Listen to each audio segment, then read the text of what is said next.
Welcome in, everybody. This is Next Up with Mark Halperin. I am Mark Halperin, substituting for Mark Halperin. I'm the editor-in-chief of the live interactive video platform Two Way, and your host here and your guide to everything that's next up. Very happy to have you Nexters back in, and maybe some new folks. Glad to have you here in this holiday season. Exciting show today. Our guest is the governor of Arkansas, Sarah Huckabee Sanders, who is in her first elective office. She's governing Arkansas, the first daughter of a governor of the state to govern the same state. Her dad, Mike Huckabee, of course, was the governor there. Excited to talk to her. I've known her for a long time, covered her for a long time, and she has made big, aggressive moves in her state to try to change things. She started out with education. We're going to talk a lot about that, but also on the economy. And of course, her state's economy fueled in part by the presence of the Fortune 1 company, Walmart, the biggest company in the world. And we'll talk about how that's impacted things there. Sarah's going to join us in a minute. But first, I'm excited to debut for you what will be a regular feature here. It's a segment called 8 for 28.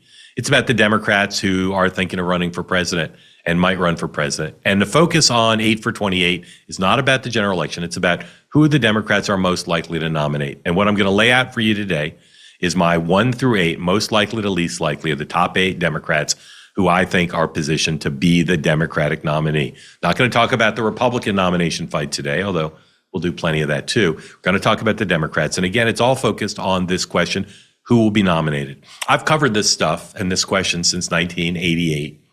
And I would say I feel pretty good about the reporting I've done. It is the thing, I say I know it absolutely best, but it's one of the things I know best from my long career doing this is, what do you look at to say who's got the best chance? Lots of people have opinions about this, but I believe the reporting I've done, which I'll lay out for you today, is pretty rigorous in trying to determine where we are now. Doesn't mean things won't change, but where we are now. And this thing's underway. Make no mistake about it, when people say, well, it's early and people aren't going to formally announce until the midterms. That's true. I don't think anybody will announce until probably December of next year, so 1 year from now. But if you look at the activities of Gavin Newsom, of Governor Shapiro of Pennsylvania, Rahm Emanuel, whose contract with CNN puts him on TV nearly every day, Ro Khanna, who's had a really strong year moving up in the process. People are doing stuff. They recognize that there's an opportunity here. And to some extent, Gavin Newsom has propelled people, I think, to be more active. Kamala Harris, too, to get into this process, to show the flag to the Democratic constituencies that will decide this: the activists, the donors, the voters, the media, et cetera. So how do I do this? What I do is I'm constantly reporting on this question. Like you, I'm interested in this. It's a nonstop process. So I think about, pretty much every day, who's up, who's down, who's doing well, who's making advances. And then I talk to a lot of people in the party, grassroots activists, party officials, elected officials, the people around those potential candidates. And then I put together the list. So about 2 weeks ago, roughly 2 weeks ago, I put my list together, 1 through 8. And then I send it to people or call them up and talk them through it. And I say, what do you think of my list? Who's not on the list do you think should be on the list? Who's on the list do you think should come off? Who's too high in the pecking order? Who's too low? And I'm just constantly churning through that. People will send me their annotations, their edits. And it's crazy because there's some people, and again, I'm dealing with very smart people, right? I'm dealing with people in labor unions, people in different parts of the Democratic Party, people in elective office. They're very savvy, very sophisticated. I trust their judgment because they've got a long record. Almost all of them have worked in presidential campaigns. And I'm asking them the question to say, tell me where I'm wrong. And there's people who will put a prospective candidate in the top 3, and that name won't even appear on some other people's list. And that shows you that this is not a science. It shows you that people can have different views, even smart people. Well-intentioned people can have different views. And so I have to take all these different views, educated views, and I got to try to mash them together. And then I've got to apply, in the end, my own, not just my reporting, but my experience and my judgment about who's got what it takes, to use the phrase of Richard Ben Cramer, great book about presidential politics, who can actually do this. Okay? So that's what we're going to do. We're going to run through 1 through 8 in a minute. And then I'm going to do something that's essential to this process, essential to 8 for 28, which is, what are their biggest strengths that everybody sort of knows about? And then what's a secret strength they have? Something that I got in my reporting that's kind of a secret thing that maybe people aren't thinking about that tells you why they're strong. And then I'm going to do the same for weaknesses. What's their big known weakness? And then what's kind of a secret weakness that my sources say, watch that. This is why this person may be tripped up. Okay. Now, before I unveil the list, I got to do some caveats, 7 of them, because I don't want to be misunderstood. People are going to be interested in this, I hope. I want you to understand exactly how I think about this, how I approach the reporting, how I approach this process. First of all, again, I'll emphasize, this is about winning the Democratic nomination. I'm not saying anything about who would be the strongest general election candidate, who might win the White House. This is just about who can win the Democratic presidential nomination. Totally different things, okay? Number 2, there's a big variable that's missing from this. It would typically be a big part of any analysis of winning a party nomination, which is what's the nominating calendar? We're past the time when it was Iowa, New Hampshire, South Carolina every 4 years, and the candidates knew that, and they would make lots of visits there and court endorsements and support. We don't know, and we don't even know exactly when the calendar is going to be set, which states are going to go early. There's about a half dozen states, I'd say, making a serious play to be in the first 2 or 3 contests. Who will that calendar favor? Right? Who you could imagine states that would obviously favor somebody, and that will move up their prospects of being the nominee. And then second, is the calendar in the early states going to matter as much as it did in the past? Okay, everybody kind of assumes it will, but I'm not so sure. We've seen a dilution of the influence, most notably with Joe Biden. Joe Biden lost the first 3 states in 2024 and still became the nominee. And if you look historically, no one could lose the first 3 states and be the nominee. And he lost them pretty badly. That's never happened before in either party. And so was that a fluke about the special circumstances of 24? My instinct, and I'm a big supporter of the early states and the role they play because the voters in those states historically take it so seriously. But my instinct is the early states may not be as important as they are in the past. So we'll see. Third caveat, okay, is what are the skills and traits that matter these days in winning the nomination? If you look at previous and in the olden days, from Reagan forward, which is kind of where the modern era of the nomination process began, you knew what it took. Somebody had to raise a lot of money. Someone had to get endorsements, right? Someone had to be good on TV. The different skills now matter, right? They're different things. Social media matters, obviously, more than it did before social media existed. So we can appraise these candidates' prospects based on our sense of what matters, but we don't really know, okay? Number 4, is the mood of the party such that we should really only be looking at anti-establishment, progressive outsider candidates? Why do I say that? Because in 2016 and 2020, if the establishment hadn't fixed the system to stop Bernie Sanders, I think he would have been the nominee both in 2016 and then in 2020, okay? So in 2024, we had an incumbent, Joe Biden, and so we didn't have a test case. But is it possible, and I think it is possible, that the party's only going to nominate a progressive, anti-establishment outsider candidate? That might be true. I don't think it's true, but it might be true. Somebody like AOC, somebody like Ro Khanna may be, I won't say inevitable, but may be really in the pole position. That's different than history, because before 2016, the party tended to nominate establishment figures. I've told you this before. When there's been a front runner, with the exception of 2016, or 2008 rather, Hillary Clinton, the front runners always won. They've gone through some scares, and that's been an establishment front runner. The conventional wisdom has been the party will nominate the most progressive candidate who can win a general election. And if you look at the nominees since Mondale, that's basically been true. We may be in a different period now. And if you look at 2016 and 2020, you'd have reason to believe, hey, the party's moved really far to the left. The progressives control the party. And if Bernie Sanders had been in a fair fight, he would have beaten Hillary Clinton. He would have beaten Joe Biden. So we got to watch for that too. 5th caveat, okay? You got to take into account when you're saying, how likely is that person to be the nominee? Are they actually going to run? Okay? Because if they don't run, as we say in the New York lottery, you got to play to win. So some people aren't on my list, like Governor Whitmer of Michigan, because in the end, my reporting suggests they're not going to run. Now, she might run, and if she makes it clear she's going to run, I'm sure I'll put her on the list. But that's got to be factored in. I'll give you the sort of extreme example. If you told me Michelle Obama, if I were praising her chances, If she ran, she'd have a really good chance to be the nominee, but she's not going to run. You'll see her on some lists, but she's never going to run for anything. So you got to factor in when you're saying, what are their chances? Are they going to run? Okay. Number 6, this is a really weak field. And I'm not trying to be denigrating of them, but if you look at the qualifications, the skills, etc., there's people on my list who I don't think would make it in a normal list. I think about the 1988 Democratic nomination fight. Okay. Michael Dukakis won. Okay. Kind of surprising to a lot of people, because if you looked at the early handicapping, people weren't saying Michael Dukakis, governor of Massachusetts, who people hadn't heard of. Dukakis won. Jesse Jackson, Al Gore, Dick Gephardt, Paul Simon, Bruce Babbitt, Gary Hart, Joe Biden. That was the field. Okay. So there's a weak field that provides some uncertainty. Finally, there are no perfect candidates. You're going to hear me run through everybody, and you're going to say, well, that guy can't be the nominee, or that woman can't, because look at all their problems. Everybody's got problems. There's nobody perfect. And so in every case, you're just going to have to say someone who's flawed, because they're all flawed, someone's going to win. Okay? Those are my caveats. Let's get to it. Gavin Newsom is number 1.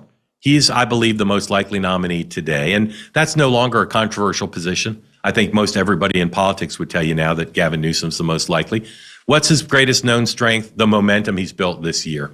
Okay? 2025 saw Gavin Newsom raising money, adding people to his fundraising lists, vitally important to raise money, and then winning the redistricting fight, being treated like a lot of people in the media and the Democratic Party like a shadow president.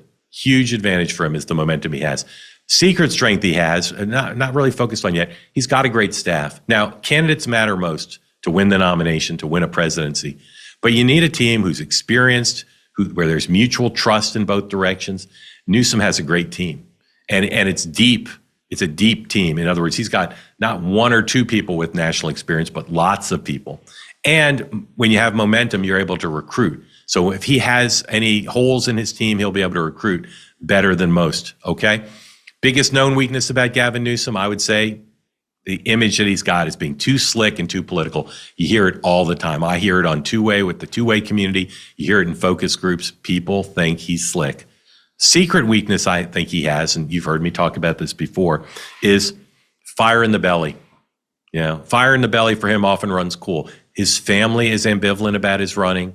I believe he's ambivalent about running, despite people thinking he's all in. And we'll see. We'll see how he does and if he does run. But that's, to me, the secret weakness. Okay, number 2 in our rankings, 8 for 28. Josh Shapiro, governor of Pennsylvania. I've said before, he's an undervalued stock in this thing. I think if he executes, he is going to be a real force here. And if Newsom ends up not running, I think Shapiro is going to be the front runner in a big way if he executes. And I almost put them in the tier by themselves. Right now, greatest known strength, he's a great political athlete. He governs really aggressively. He talks to people in a great way. He's thinking a lot about, we've talked about this here before, Trump voters, how to appeal to Trump voters. So he's a great performer on TV in different venues, giving a speech, etc.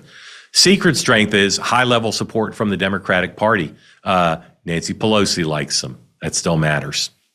The Obamas like him.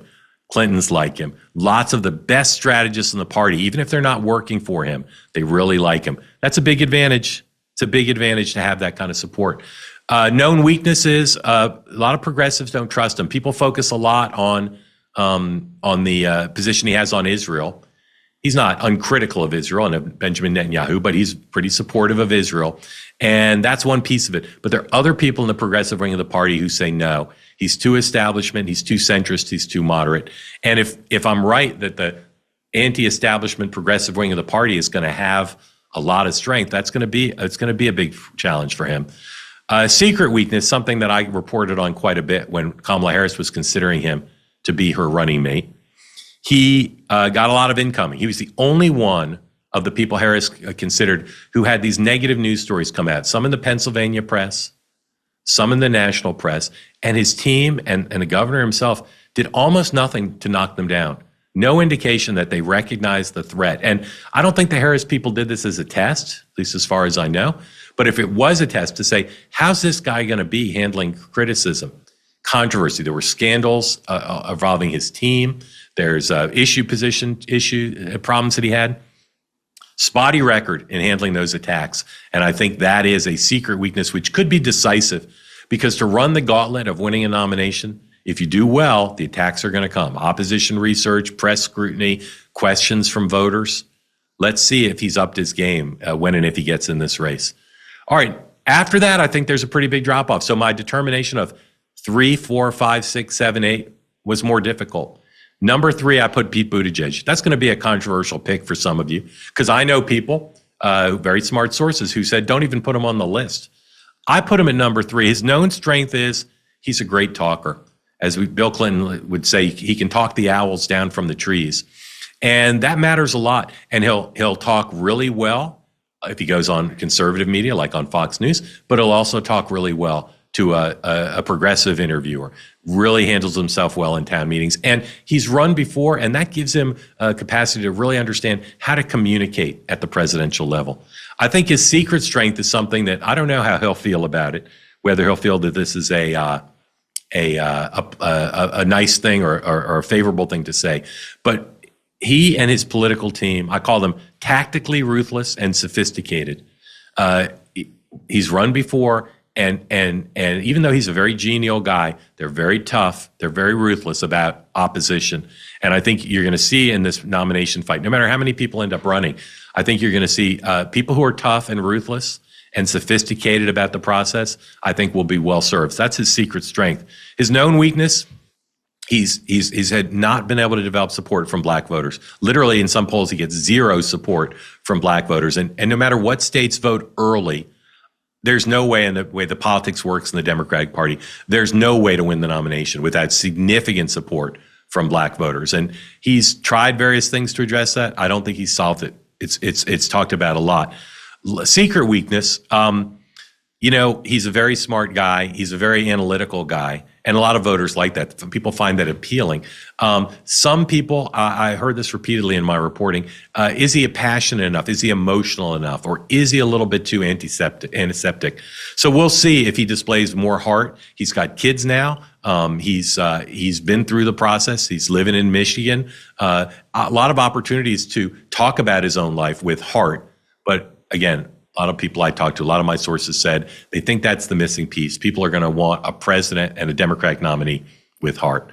All right, what am I up to? Number 4, Kamala Harris. Wasn't on my list a week ago when I was putting it together. I got to be honest, this is a huge change. I've moved her from off the list to number 4. Why have I done that? She did an interview with the New York Times that was leaned really much more firmly into the prospect of running than she has in terms of the tone of it and the body language. And so I made some calls and determined, yes, in fact, she is really thinking about this. She sees the field, not necessarily as particularly strong.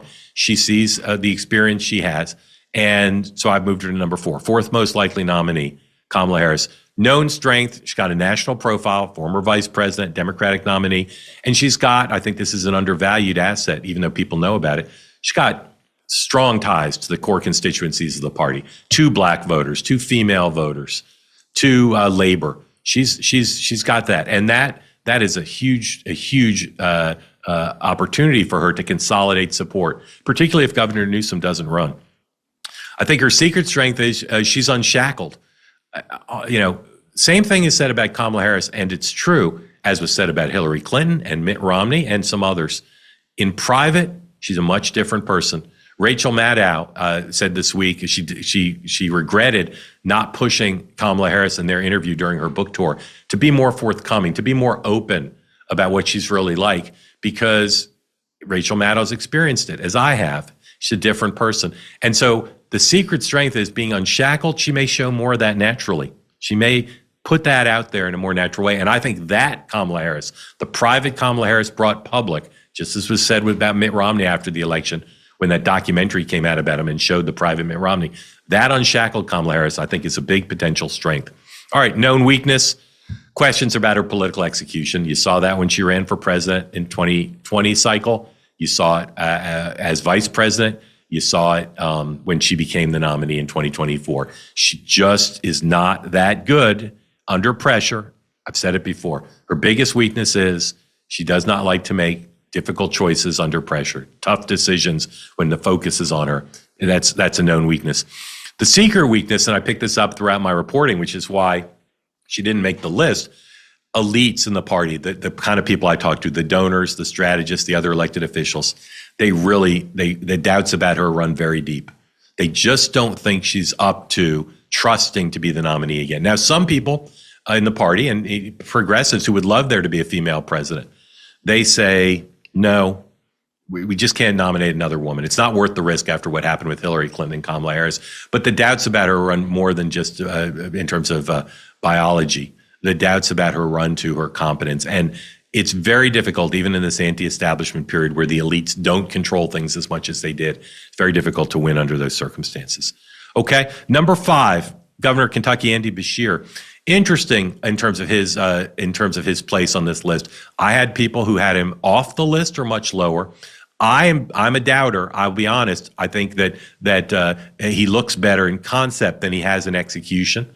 But I really was urged by my best sources to not only include him, but to put him relatively high. His greatest strength is, in Kentucky, cross-partisan appeal.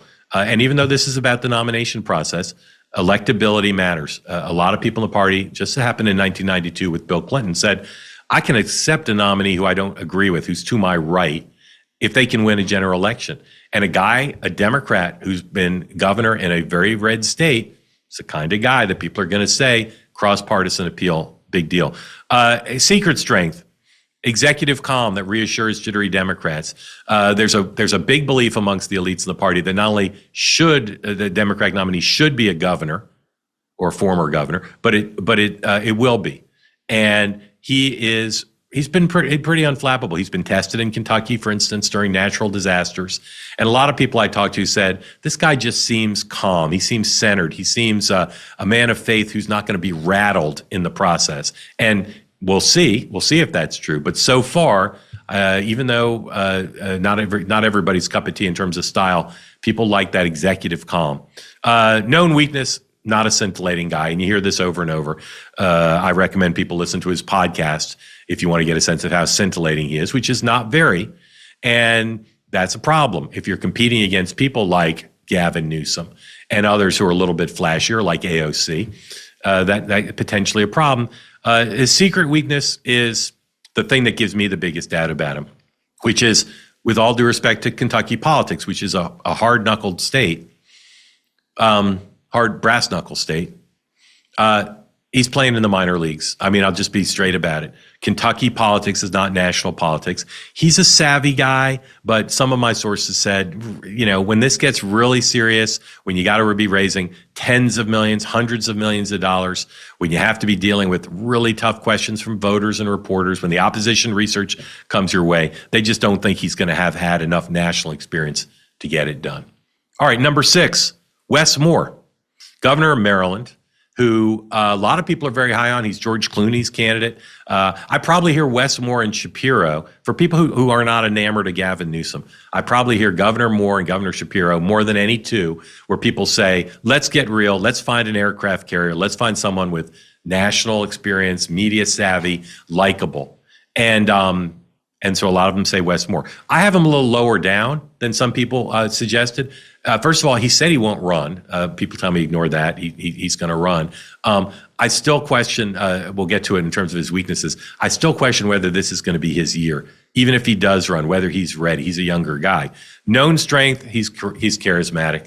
I used to be on Morning Joe with him, and he was there for a lot of reasons. He had extraordinary resume, written a great book, and yet what people often took away from his appearances there, what they do now in the political context, very charismatic guy. All right, that's a known strength, and he's as charismatic as anybody on this list, and AOC is coming up on the list too. So I say that with import. Secret strength is people see that public charisma, right? When he's giving a speech or he's on TV. What you're not seeing is he's got the kind of charisma that works not just for the grassroots, talking to voters, but with donors and other elected officials. What we say is he's good in the room, right? He come here to New York City, go to Chicago, go to LA, He's a great guy. Even his political opponents would tell you he's a charismatic, great guy in public, and in private, he can charm people. And that's going to help him build endorsements if he runs. It's going to help him win over voters. The power brokers in the early states, you want to get a union official in Iowa, or you want to get some elected official in New Hampshire. Wes Moore's team can send him into those rooms. Or you want to convince somebody to raise $1 million for you here in New York. They can send him into that room and he can charm them. It's a big strength of his. Known weakness, I referenced it before. He didn't have the longest resume at the national level. He's been involved in charitable work. He's been on TV.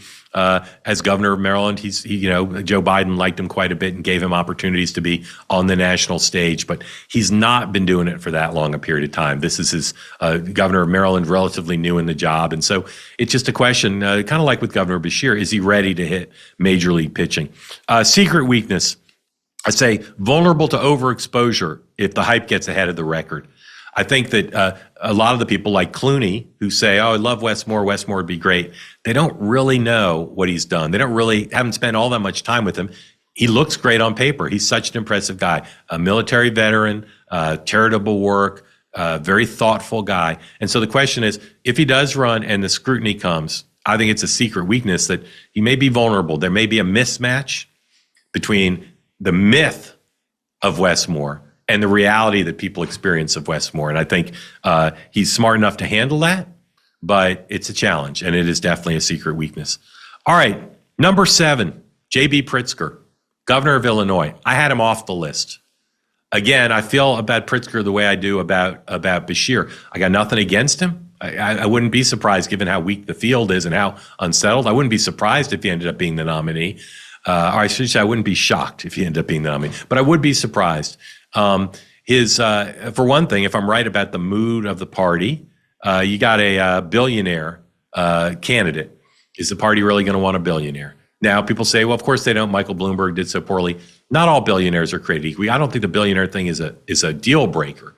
But I put him on the list because so many people urged me to. A lot of Democratic officials, a lot of Democratic strategists, a lot of donors said, got to put him on the list. Now, to put him on the list, I took off Rahm Emanuel, his fellow Illinois resident, former mayor of Chicago. Some people told me Rahm should be on the list. Some people said absolutely not. I felt in the numbers game, because everybody else on the list I kept on, I felt numbers game, I had to drop one of them. So Rahm came off. Maybe he'll be on the next round. Pritzker came on. Known strength, of course, is he can self-fund, right? People underestimate when they're amateur appraising potential nominees, potential candidates. They underestimate the need to raise a lot of money. You don't need to raise as much as you did once upon a time, but you need to raise a lot. You need to raise tens, hundreds of millions in this process. And Pritzker's a billionaire. Now, you run a risk if you're a billionaire writing a big check, because when you do, it's harder to raise money.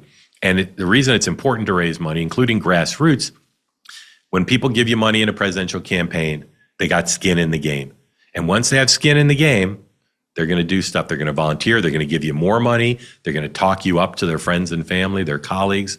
So it's a mixed blessing. But the fact that Pritzker can write checks, as he did to win the governorship, is a big deal. And we don't know how much he'd put in, but he could put in a lot. And certainly it allows you to get the campaign going. It also allows you to pay staff more. He's got a pretty good team already, but if he does run for president, he needs more people. He doesn't need to say to his fundraisers, hey, do we have enough to offer this person $500,000 a year salary? He can just do it. I think his secret strength is he's pretty popular with a lot of the Democratic constituencies, labor unions, some of the other interest groups that make up the Democratic Party. He's tended to them in Illinois. He's spoken at their national events. And he's kind of a Democrat's Democrat. He's kind of a guy who views the party as not entirely made up of the constituency groups, but that they're a big part of it, and he's acted that way. Not everybody on this list can say that, and that's a secret strength for Pritzker. Known weakness is the same as a known strength, as I said before. A billionaire spending his own money to win the White House. Trump did it, and Trump always said, that means nobody can buy me. I think Pritzker will take some heat in the Democratic Party more than Trump did in the Republican Party to say, do we really want a guy who's just, well, they'll say buying the thing. The secret weakness, and I'm a big student of his media appearances, and he does a lot of them, is he's got, for a guy who's the governor of a big state with intense media, particularly in Chicago, he's displayed, to my eyes, but also to a lot of the people I talk to, a surprising lack of sure-footedness in dealing with media interviews. Most media interviews by most political reporters, they're not that hard. They ask the same 5 questions over and over again, and the candidate or the politician knows how to answer.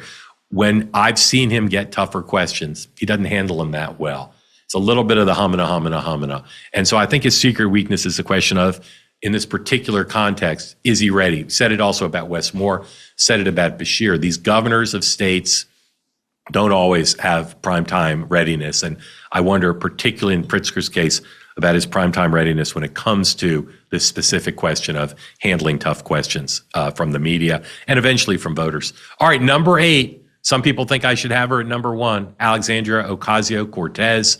She's on my list. And again, if it turns out that the mood of the Democratic Party is we want a fiery populist outsider who's very progressive, she might storm to the nomination. We'll see.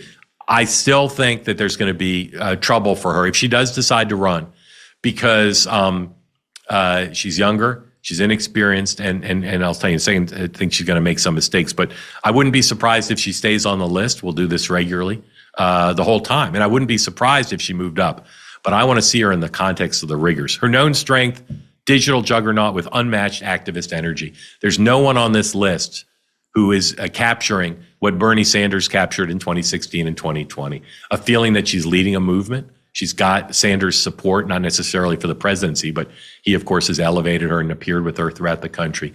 She can do live events that raise a lot of money online, that build grassroots support. I'm on her email list from her political operation, and she sends out emails that are very much like Sanders did, very much like Trump did in 2016, which is to build this movement. That's her known strength. Her secret strength is behind the scenes. She's actually built more bridges than some people realize. And I heard this again and again, particularly from folks on Capitol Hill. There's 2 kinds of members of Congress. There's a show horse and there's a workhorse. And the show horses get a lot of attention, do a lot of TV, get a lot of buzz. The workhorses do the hard work of legislating. Now, don't get me wrong, she's not done a ton of legislating, and that's still a criticism, but she's been more of a workhorse in building coalitions and talking to members who don't necessarily agree with her than people realize. And that can pay off. It can pay off in terms of alliances and endorsements. It can pay off in terms of fundraising, and it can pay off in terms of her image for that electability issue, right? A lot of Republicans would tell you she can't win a general election. They'll say, please nominate AOC. We'd love to have her. This is an opportunity, these alliances she has to build out, to show that she's broader than just the Sanders wing of the party. Her known weakness is a lot of skepticism from centrists in the party, from the establishment wing, and if they matter the way they have in the past, they just don't think she's the right person to nominate. Too young. Some people concerned about nominating a woman again, and again, her progressive policies. I think her secret weakness, and this is one that again came up in a lot of my conversations, and you can see it once I tell it to you. You think about it, you'll probably agree. She's got limited patience for this stuff. You know, she's young. She's a real person. And running for president, you got to wake up every morning and say, what are the 10 things I need to do today to get the nomination? And then you got to do them. And if you don't check all 10 off, you got to wake up the next morning and you got to say, okay, what are the ones I didn't get done yesterday? And what are the ones I need to add today? And you got to do them all. And if one of the things on the list is I have to chew through a pair of handcuffs to free myself to get to Iowa, you got to do it. Again, I'm not saying she's not a competitive person, but it's a lot. It's a lot to run for president. And I just don't know that at this point in her life that she has the patience, the focus, the determination to drop everything else, which is what you need to do, and run for president. And every morning get up and get on a plane, and then in the middle of the day get on another plane. We'll see. But she's had a pretty charmed time in national politics. Now, she's attacked all the time and faces all this personal and professional scrutiny. I'm not saying it's all wine and roses, but in terms of allowing her to continue to live a relatively normal life, she's been able to do that. And I think this could be a weakness in determining whether to run. But then if she does run, I wonder whether when the scrutiny starts to come, when the 4 a.m. Wake-up call comes, I do wonder whether she'd be determined to see it through. Okay, that's the first edition of 8 for 28. I'm sure there's going to be a lot of opinions about it. I'm sure some of you are going to say, this is a ridiculous list. Hopefully some of you will like it. I'd love to know what you think about it. So you can send me an email at nextuphalperin@gmail.com and tell me what you think. And again, we'll publish this on a regular basis. If you want to see it all, you can go to my social media. You'll be able to watch, look at the full list for everybody: known strength, known weakness, secret weakness, and love to have the discussion with you. And we'll continue to discuss it, and we'll be back for too long with another version, updated based on the latest reporting. All right, quick break now. When we come back, Governor Sarah Huckabee Sanders, Republican from Arkansas, we're going to talk about how she's trying to change the paradigm on education in her state. Sarah Huckabee Sanders is next up. All right, so if you're using a normal phone, you're going to see those creepy ads that pop up all the time. They tell the people out there exactly where you've been, what you've bought, even who you've been talking to. And you probably, when you see that happening, because you see signs of it on the phone, you probably ask yourself, is my phone monitoring me? Well, the truth is your smartphone is constantly collecting and leaking data, all without your knowledge and without your consent. Every day, it's building over and over a more detailed profile of your whole life, your location, your habits, your interests, even the people you're communicating with. And all that information gets funneled into what is an invisible marketplace where it's tracked and analyzed and sold to the highest bidder. It's annoying, of course, but it's also very invasive, and it's nonstop. You're on your phone nonstop. The data is being collected nonstop. But now there's a solution. The Up Phone by Unplugged is totally different. It's designed from the ground up to protect your privacy. There are no hidden trackers. There's no data mining. Just a secure and streamlined smartphone experience that puts you back in control. I love it. When I use it, I feel empowered. I feel like I'm actually getting to do stuff without the trade-off of losing everything in my privacy. That's if you're texting, if you're browsing, whatever apps you're using. The Up Phone ensures that your personal information stays personal. It's the phone for people who are done being watched all the time. If you're ready to take back your digital privacy, this is what you need. Visit unplug.com/Mark. You'll get 25% off a phone case with the purchase of a phone. Learn more and order your Up Phone today. That's unplug.com/Mark, because your life, it should be yours, not theirs. All right, next up, the governor of Arkansas. Sarah Huckabee Sanders is someone who's been around national politics for a long time.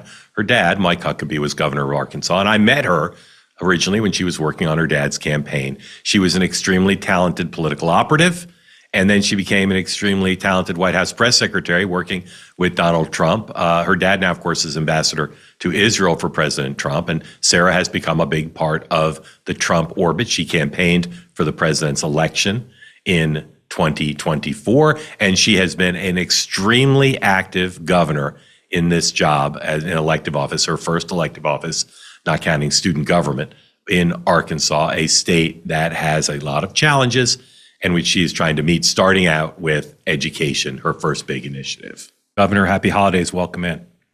Thank you. It's great to be with you. Does the governor of Arkansas get Christmas off? Because of the cell phone, I feel like you're never actually off duty, but I will not be in the office and will be with my family taking a few days outside. But certainly your team can always find you no matter where you go. A blessing and a curse, I guess.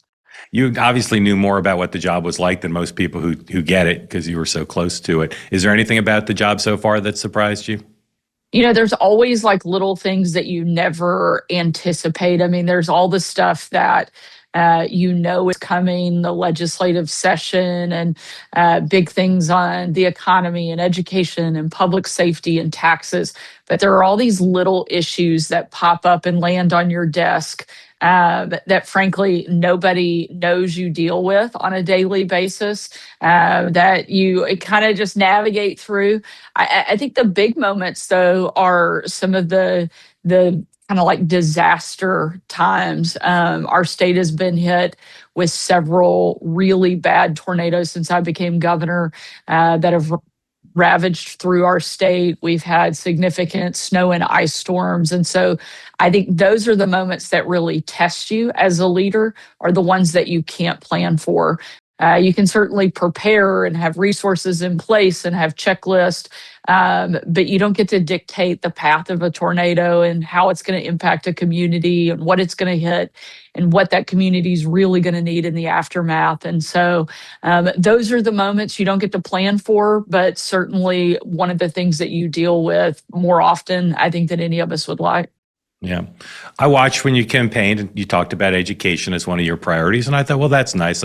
That's what people do when they run for governor. And then you basically did what every conservative talks about. Right when you got in, just a few months after taking office, you passed this large education package that has some innovations in it, but a lot of it is just the basic stuff that conservatives have been talking about. So before we talk about what you put in place and how you think it's going, first, I think you went to maybe the most famous high school in the United States, right? It's certainly one of them, if not the most, and graduated from Little Rock Central High in 1957, home of the Little Rock nine Black students who were some of the very first to integrate in the South. But when I was in high school was probably also one of the most impactful moments for me growing up. My dad was governor. Bill Clinton, who's obviously also from Arkansas, was the president. And all 9 of the Little Rock 9 were still living. And my dad, Bill Clinton, and Mayor Jim Daley for Little Rock opened the doors to the Little Rock 9 on the 40th anniversary. And I was a sophomore in high school, standing on the steps, watching that take place and getting to see how far we had come as a state, how far we had come as a country, and having thousands of people on the front lawn of our school cheering for those 9 students going in instead of protesting their presence was a pretty remarkable thing to witness, even as a sophomore in high school. And so something that plays in my mind and something I'm really proud to have witnessed in person. So even though it's a famous school, and even though you talked about a historic moment, it's still a public school, right? I went to public high school as well. And I went to a great public high school, as you did, one of the best in the country, but it's still a public high school. What did you experience as a high school student that informs your view of education reform? You know, I absolutely loved my high school experience. At the time, we had 10th, 11th, and 12th grade, so I was there for 3 years. And it's a very large public high school with a really diverse student population. And so I would say one of the things that probably informed my time then and certainly now is interacting with people from every walk of life. From some of the wealthiest kids in our city to some of the poorest, kids that were going to do extremely well on tests to those who were really going to struggle with some of the really more basic and regular classes that they were participating in. And so just the diverse student population gave me a really good glimpse and a good perspective on the ups and downs and the fact that no matter whether you're in a big school or a small school, every kid learns differently. And I got to see that a lot as a student. And certainly it impacts how I govern at this point because, I'm a mom too. I have 3 kids. And even in my own house, I can see that our 3 kids learn differently, which helps me to understand that we can't expect that a one-size-fits-all system is going to work for every student in our state. I saw that as a high schooler. I see it now at home, and I certainly see it as a governor. What I love, again, about the package you passed is, and the other reforms you've done is you're thinking not just K through 12 and higher ed, but you're thinking about what's important: high teacher quality, educational opportunity, and connecting up what kids learn with opportunities to work after that. Those are the basic, I think, maybe you'll add 1 or 2, but those are the basic principles that animate what you passed. Talk first about teacher quality. A lot of attention focused on the increase in pay. You've dramatically increased starting salaries for teachers, and every teacher got something of a raise. But with that, obviously, has to come teacher quality. So how does increasing teacher pay make sure you get better teachers, better teaching? Well, I think there's a lot of factors to unpack here. Number one, we know that having good teachers in front of the classroom has a huge impact. It can in many cases have a lifelong impact on the students that are in the classroom. And retaining, recruiting, and keeping our best educators in the classroom is a challenge. And so not only paying them more to start out, so we're bringing more people into the profession. We went from being 48th in the country for starting teacher pay to top 5, making us competitive with every state in the country. And when you adjust for cost of living, we're number 1 in the country for starting teacher pay. But it can't just be about our new teachers. It also had to be about rewarding educators that were already there. So we made sure every single teacher got at least a $2,000 pay raise. But we didn't want to stop there. There are a lot of other factors at play. And one of the big ones was recognizing teachers who were doing it really, really well. And so we instituted a merit-based pay system that gives them the opportunity to make up to $10,000 a year in bonuses. And last year, we rewarded over 4,000 educators in the state of Arkansas with up to $10,000 in bonuses in multiple different categories. Some of it's for going into hard to recruit areas of teaching. Some of it's for growth and achievement in the classroom, going into harder to recruit areas. So there's a lot of things that allow teachers to get those pay raises. One thing I think that was really important too is we wanted to show where teachers were being really successful. In Arkansas, we had all this amazing data showing student performance in the classroom under specific teachers. And I'll give you an example. We had a teacher that had been in the classroom for more than a decade. She was in a D-rated school, meaning her school was not performing at a high level. She had students from some of the lowest income homes, really tough demographics. However, her classroom, her kids, year after year for over 10 years, were continuing to perform really well. They were some of the highest performing students in the state. The problem was no one ever told her. Not only did she not know that she was doing a great job, other than just, anecdotally seeing that her kids were doing well, but her principal didn't know, her superintendent didn't know, which meant we weren't recognizing her, we weren't rewarding her, and we certainly weren't replicating the great work she was doing in other classrooms. And now we're doing that. We're paying her better and rewarding her for the success that she has. And we're asking her to come and help us teach other teachers how to do what she's doing, even in a really difficult environment, even in a really tough school to teach. And that's going to, I think, really help not only recognize our teachers and keep them in the classroom, but it also helps us just do a better job at teaching students and giving them what they need. So much of what you're doing, and you just named one, giving some teachers these big bonuses, $10,000 for a teacher is an enormous amount of money. Yeah. Homeschooling. So much of that requires there to be some people making judgments. Who's worthy? Is the homeschooling working out well enough for the student? Is this teacher worthy of getting the $10,000 bonus? How do you build that without making a huge bureaucracy and having personal favoritism and improper judgments destroy what you're trying to build?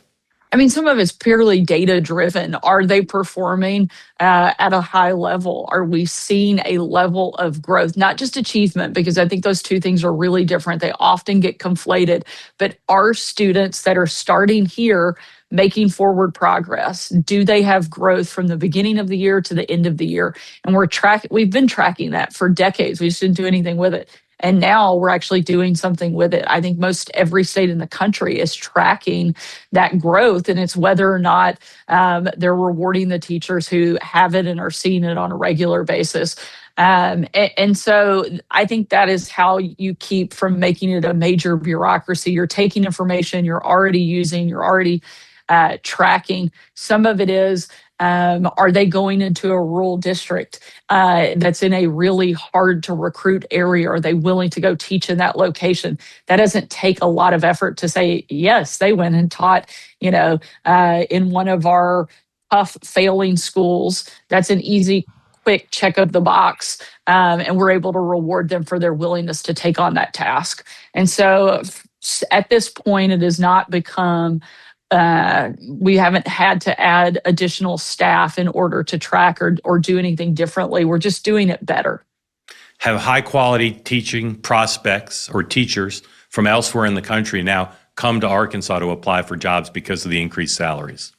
Absolutely. And, we have a lot of states that border Arkansas, and it's not just the direct salary. We've also done things that I think add to the quality of life. For instance, we're one of the only states in the country that offers up to 12 weeks of paid maternity leave, and where the state picks up the bill. And when 70% of the teaching workforce in our state is female, that makes a big difference. It not only helps encourage those young women coming into the workforce to want to be teachers because they know that they can do it and still have a family, but for so many, it brings them back into the classroom after they've started that family. And so things like that help us add to the quality of life have also been part of the process for us recruiting and retaining top educators in the state. And we're seeing more and more people come from other states. On top of that, lowering our state income tax. We've cut taxes 3 times in the last 2.5 years, knocking 20% off of our income tax, putting more than $1 billion back into the pockets of Arkansans. You layer things like that, Arkansas is a really attractive state for a lot of people to have a great career, have a great quality of life. We want it to be, and we think we're making a great case for it to be the best place to live, to work, and to raise a family. And just yesterday, new data came out showing that for the second year in a row, Arkansas is the #1 state in the country that people are moving into. And I think that's a big part of it. It's one piece is education, not just for teachers, but providing a higher quality of education for our students, more opportunity for parents. It's making this a place that people want to move into, not move away from, like you're seeing in a lot of states around the country. One more in teacher pay, which is my pet issue. What if you could find the money? I sense that you've got a thing for this. So I'm pretty passionate about it myself. So I'm happy to talk about it all day. Well, I recommend this to every governor I talk to, regardless of party. What if you could find the money to raise teacher salaries to $100,000 a year, top in the nation? Wouldn't you attract even better teachers? And then other states would feel pressure to do the same thing, and we could elevate teacher salaries. What would happen if you could find the money to do that? We want to continue to look for ways, whether that's increasing salaries. We're now in the top 5, which I think is a big deal. And again, makes us competitive with every state in the country. And we'll keep looking for ways. And maybe it's increasing the starting pay. Maybe it's rewarding more of our veteran teachers. But one of the things, too, that I think is really important that we did that's very into the weeds, but makes a real difference for teachers. On average, the state was giving already to districts about $77,000 per teacher. But a lot of that goes into administrative cost. We give this money from the state to the district, and then they get to decide and disseminate that money. Well, part of the education package that we put together required that at least 80% of the money we give for teacher pay, get this, shockingly, has to be used for teacher pay. It can't go strictly for administrative cost, overhead in the districts, a lot of things that were typically being taken off the top before it ever made it to teachers. So now a lot more of that money is going directly to teachers' pockets. And I think that's going to make a big difference, especially long-term for educators in the state of Arkansas. Despite your efforts to raise their pay, the teachers' union have not always supported your efforts. How would you like to see the role of the teachers' unions in Arkansas change, if at all? I don't think that they've played, frankly, a significant role since I became governor. They've had some pushback, but I think that their power and influence has been so watered down over the course of the last decade or so that it really hasn't impacted our ability to do things. At the end of the day, they want to protect a system, and we want to promote students, and we want to promote student success. And if they want to be against that, that's a question you have to ask them. I simply point out, look at where Arkansas has ranked in education. If you want to protect the status quo and you think that being 47th and being 48th is okay, then you can do that. But I don't. I think our students deserve better. I think our parents deserve better. I think our communities, our businesses deserve better than for Arkansas to be at the bottom, which is why we instituted transformational change. I will not apologize for that. I will not back down from it. because we are actually ticking up instead of staying at the bottom. And I don't know why anybody would want to protect that broken system and try to continue down that path when we know there's a better way forward, and we're actually seeing that, implementing it, and I think going to really change our state because of it. Would you like to see a lot more Arkansas kids in charter schools, in using vouchers to go to parochial schools? Do you aspire to have those numbers grow by a lot? You know, it's not that I'm looking to hit any basic threshold of we want this many kids in this type of school. We made the single largest investment in public education in our state's history through this legislative package. At the same time, we opened up a lot of opportunity and empowered parents to make the best decisions possible. Kind of back where I started, I'm a mom of 3 kids. I know that all 3 of my kids need something differently. And so it's not that we want to check a box to have this many kids in this type of school. We want every kid to be in the place where they have the best opportunity to learn. I'm a big believer that every kid can learn when given the right tools, when given the right environment, when given the right resources, and frankly, given a chance.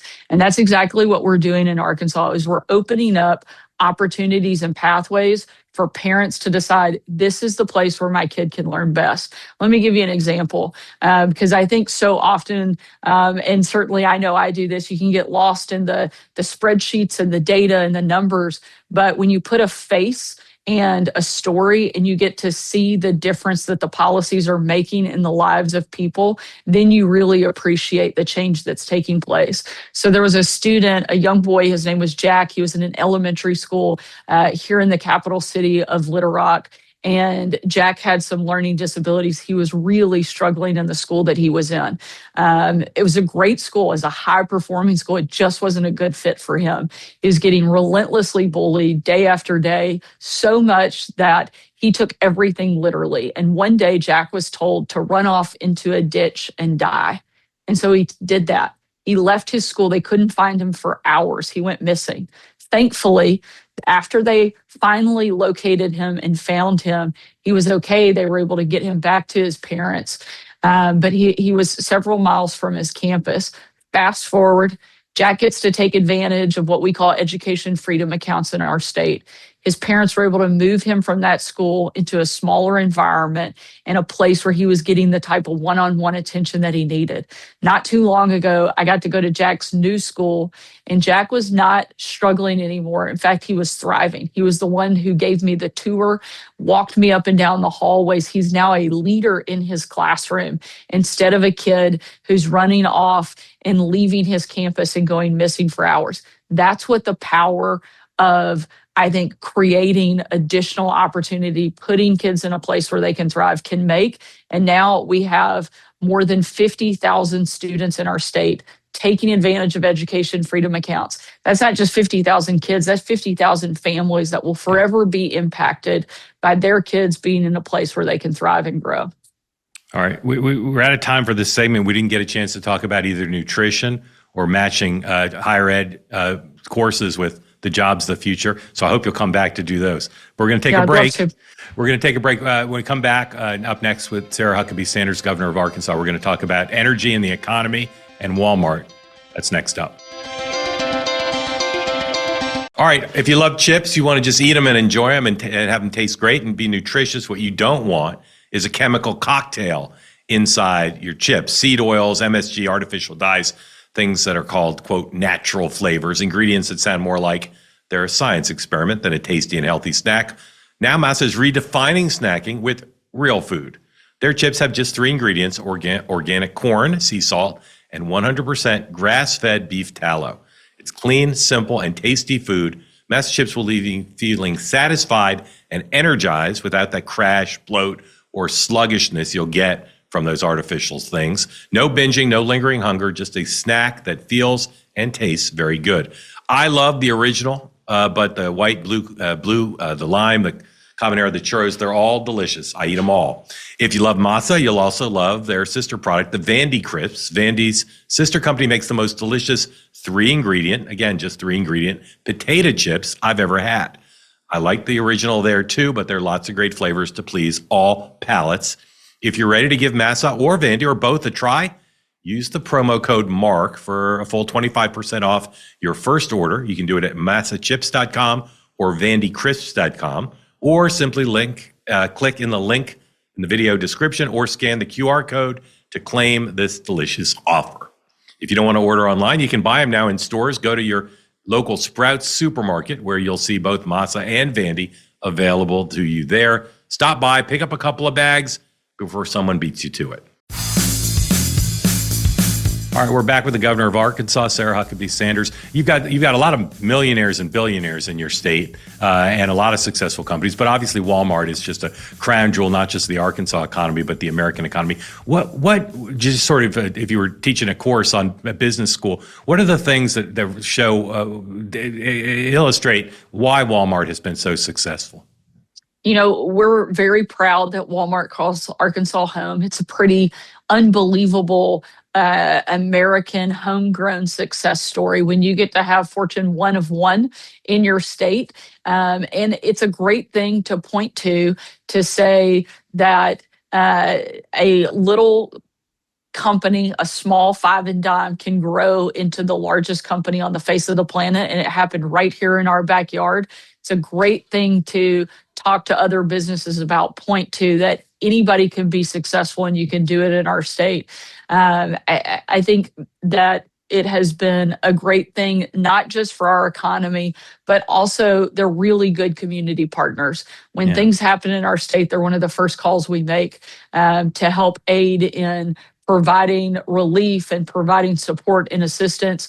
Walmart's been a great partner across the board, and they help in ways both big and small. And so that's a great thing to have in our state. But their presence in Northwest Arkansas has provided a major economic boom in that region of our state.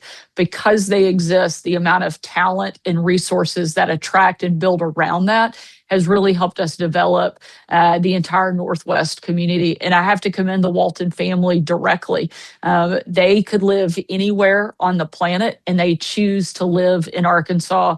And they don't just live there, they invest there. They've built hundreds of miles of biking trails across our state, world-class art museum that has the largest collection of American art anywhere in the United States, and it's in Bentonville, Arkansas. Invested heavily in healthcare, in education, things that really matter to a community, to a state. And so they don't just live here, they invest here, and it makes a big difference for Arkansas. Just an extraordinary company. And what I found, it's true of the Waltons, but it's true of the folks they hire.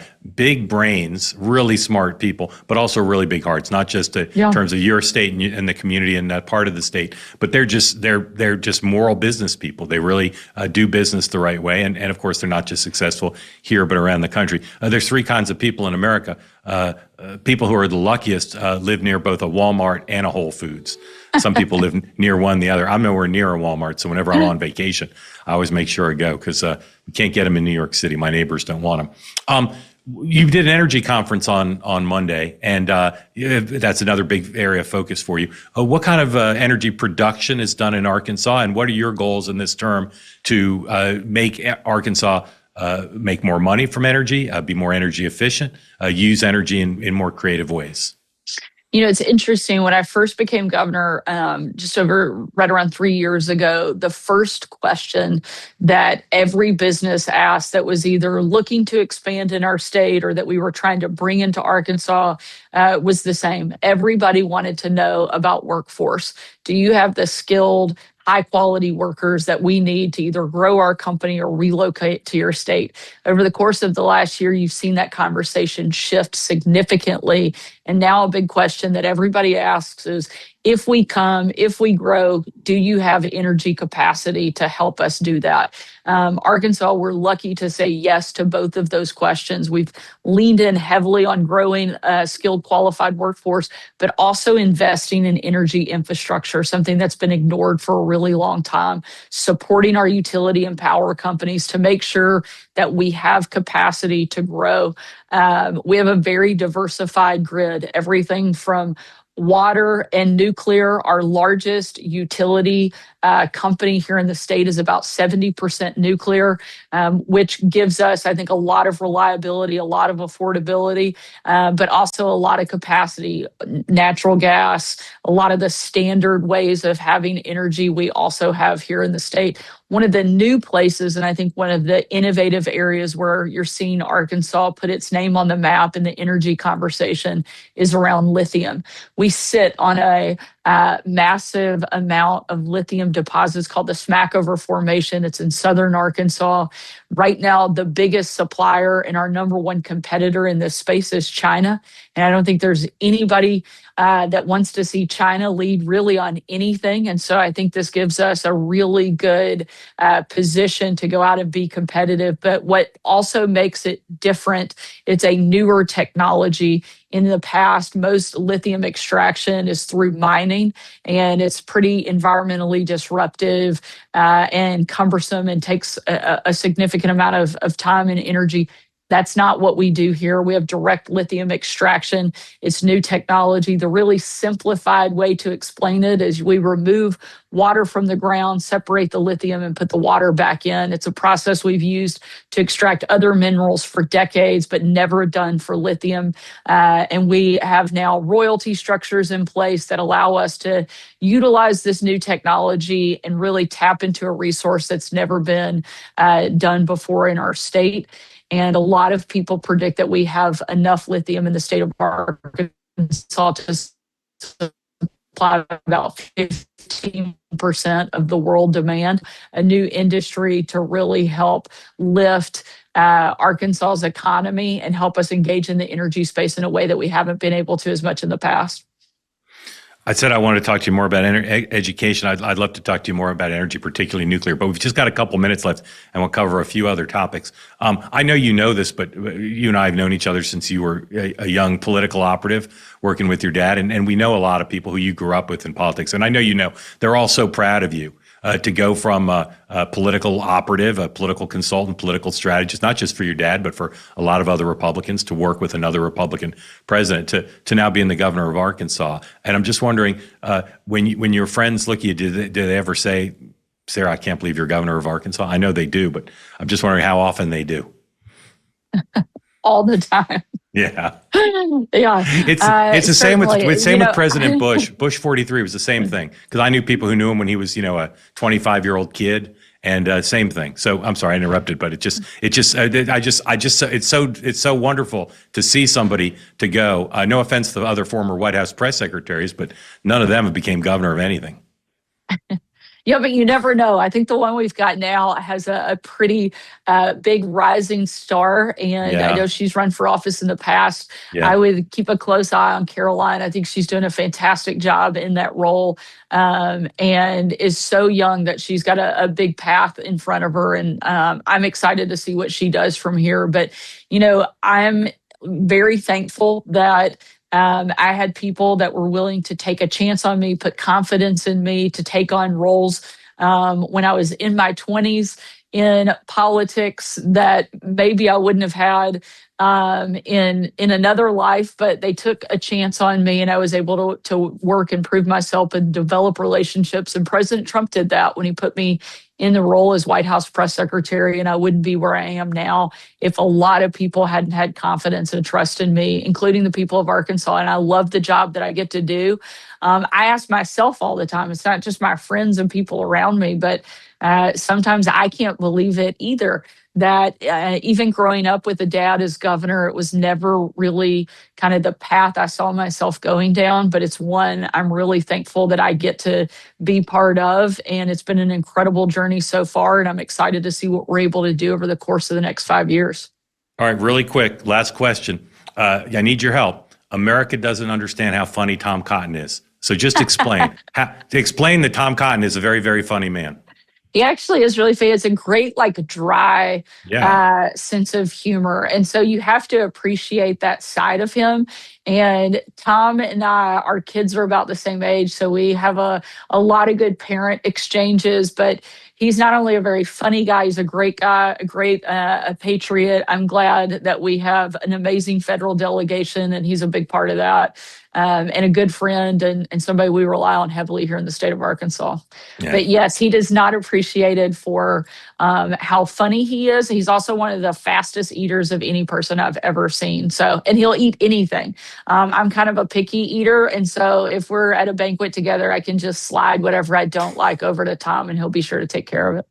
All right, I appreciate the ad on the food, but I just my mission, my quest, I want America to know how funny he is. Governor, happy holidays to you and your family. So grateful to you for making time, and I do hope we'll get more time, as we say in Arkansas, to visit to talk about energy and a little bit more about education sometime soon. But happy holidays again to you and your family, and we're grateful to you for making time. Absolutely. Merry Christmas to you, and come see us in Arkansas. We'll be happy to take you to a Walmart too. Appreciate it. Thank you, Governor. Merry Christmas. If you're a homeowner in America, you need to listen to this. The FBI has been warning about a new type of real estate fraud. It's on the rise, and it's called title theft, and your equity is the target of the criminals. Here's how it works. They forge your signature on a single document, then they take a fake notary stamp and slap it on there, then they file it with the county, and just like that, on record, they own your home. Using your ownership, they can now take out loans against your equity or even sell your property to someone else. And you're not going to know about any of this until your mailbox is filled with foreclosure notices or collection notices. That's why I'm partnering with Home Title Lock, so you can protect your equity and find out today, right now, if you're already a victim. Use my promo code MARK at HometitleLock.com. You'll get a free title history report and also a free trial of their $1 million triple lock protection. That's 24/7 monitoring of your title records, urgent alerts to any changes that occur. And if fraud does happen, their US-based restoration team will spend up to $1 million to fix the problem. Don't be a victim. Protect your equity today. That's HometitleLock.com. Again, HometitleLock.com, promo code MARK. Or you can use the link below. You know, I'm thinking about all the reporting I did for the reported monologue earlier in the program. I'm cognizant of the fact that I'm constantly doing searches, right? Constantly doing research. I'm constantly looking at different information to do my job. And it's fascinating when you do it, because most of you are doing those kind of searches on devices that are not protecting your privacy. I want to show you something super fascinating. This is the Up phone from unplug.com. And I've been testing it for a while now, doing a lot of my research on it. And what's crazy about it is how different it is from doing it on a typical smartphone, an Android or an Apple phone. The dashboard on this shows you in real time what the firewall is doing. It's a unique firewall that emphasizes protecting your privacy, protecting your data. It's blocking hundreds and hundreds of tracking attempts. You just look at it, it's mind-boggling. It's fascinating how to watch what it's doing, how quickly these attempts are being made. And compared to a typical smartphone that's stealing your data, you're protected. It's fascinating to watch, but it's also very comforting and very empowering to have a phone that's protecting your privacy. So if you're in a job that involves a lot of research, and in a normal phone, the apps are going to be constantly trying to harvest the data, to build profiles, to track your location. So if you're in a business, say like mine, journalism, or you work on a campaign, you work in government, you work in a business job, where you don't want people tracking you, and personally, you don't want that either. Every one of the attempts to do that is blocked. Someone is trying to build intelligence on you. When you're using a regular smartphone, they're doing it. They're building intelligence. They know what you're reading. They know who you're talking to. They know what kind of things you're researching. The Up phone shows you exactly what the apps are trying to do, who's trying to spy on you, and it blocks all those attempts in real time, and it shows you what it's doing. If you work in my business, or really in any business where you want to protect your privacy, protect your data, go right now to unplugged.com, get yourself one of these Up phones. It'll change your life in terms of your data protection, but also will empower you to know that you can do what you need to do in terms of researching stuff, looking at apps, looking at websites, and be protected. All right, let me hear what you think about the whole show, about Sarah Huckabee, about my 8 for 28. Send me an email at nextuphalperin@gmail.com. And I'd like you to be contributing to the Nexter community by being part of things. Subscribe at the YouTube channel, watch full episodes there, and get exclusive bonus content on our YouTube channel. That's youtube.com/@nextuphalperin. And of course, you can listen to us as a podcast. Subscribe to Next Up with Mark Halperin, wherever you listen to podcasts. Turn on your downloads to make sure that you get every episode right away. And of course, share Next Up. Help us create future additional Nexters by telling folks that you can listen to the show or watch the show every week. Grateful to being part of the Next Up community. Nexters will be back next week with more programs. We'll see you on Tuesday. Have a great weekend. Stay with us so you always know what's coming next up.